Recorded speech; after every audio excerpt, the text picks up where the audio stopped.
Hey everyone, so today I want to talk about when God supernaturally steps in. And yesterday I was reading something, I don't remember what exactly I was reading, and I was like, God, you kind of like broke the rules. You kind of like, you stepped in. And I was reminded, like, no, it's not the first time. Like God has not broken the rules, but like he's looking, and when the enemy goes too far, he steps in. And some examples that I can think of this, so you guys know what I'm referring to, is number one, you remember in the Tower of Babel when these men, they said, well, we're gonna be like God, you know, obviously demonic influence. They were like, we're gonna be like God and we're gonna build this tower.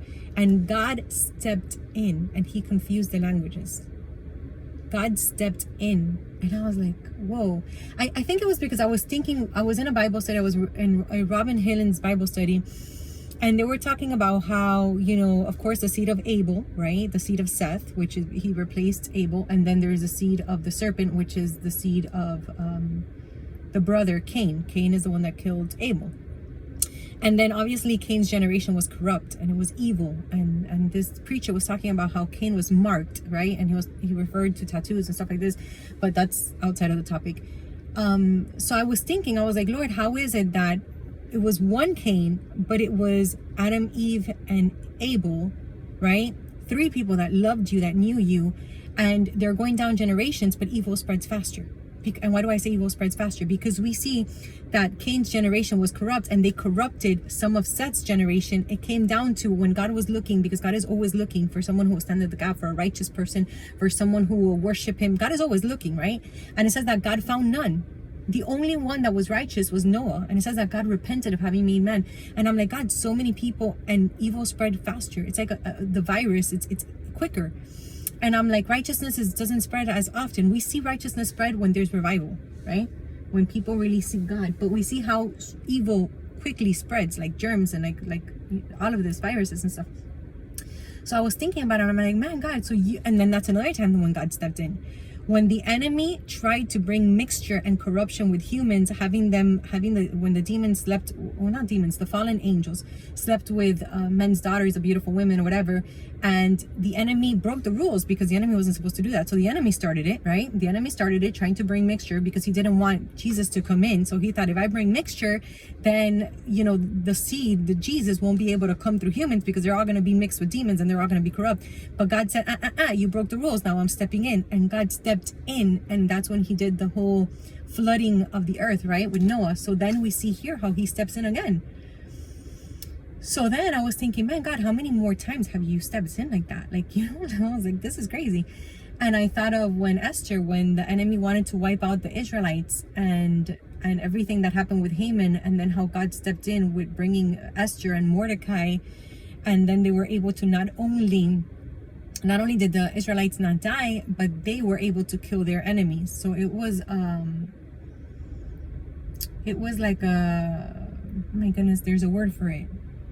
I forgot the word, but it was like, you thought this and now it backfired on you, right?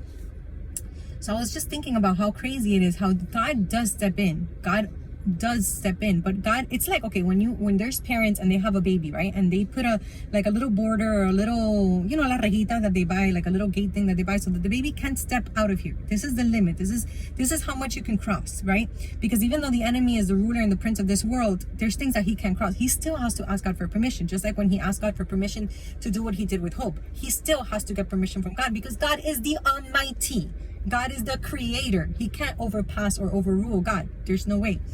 So he still has to ask. So God puts borders, but the enemy tries to be slick because that's what he does. He breaks rules. He's evil, right?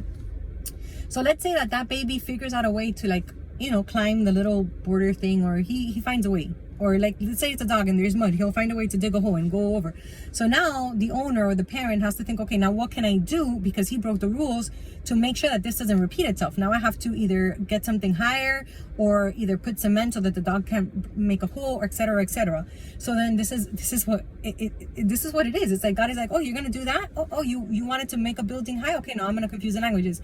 Oh, wait, you wanted to corrupt humans by bringing mixture? Oh, okay, no, now I'm gonna lock up the fallen angels, and now I'm gonna bye to the world. I'm gonna make sure that there's a flood and kills them all, and I'm only gonna spare the righteous man, you know. So it's like a It's like almost like a checkers game type of thing, but it's fun to watch. But to me, it's just fun how when God steps in, it's like, wow, like God is looking, and God is like, you went too far. Now I'm stepping in.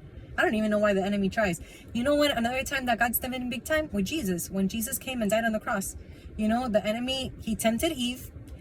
He did what he did, and God said, oh yeah, you're gonna do that? Okay, now watch how I'm gonna redeem humanity, and watch how I'm gonna take the keys back from you, and watch what I'm gonna do. So it's I don't even know why the enemy tries God, because every time he does, it only backlashes on him. It becomes worse for him. But I just thought that was very interesting, and I wanted to share that. So thanks for watching, guys. God bless. Have a nice day.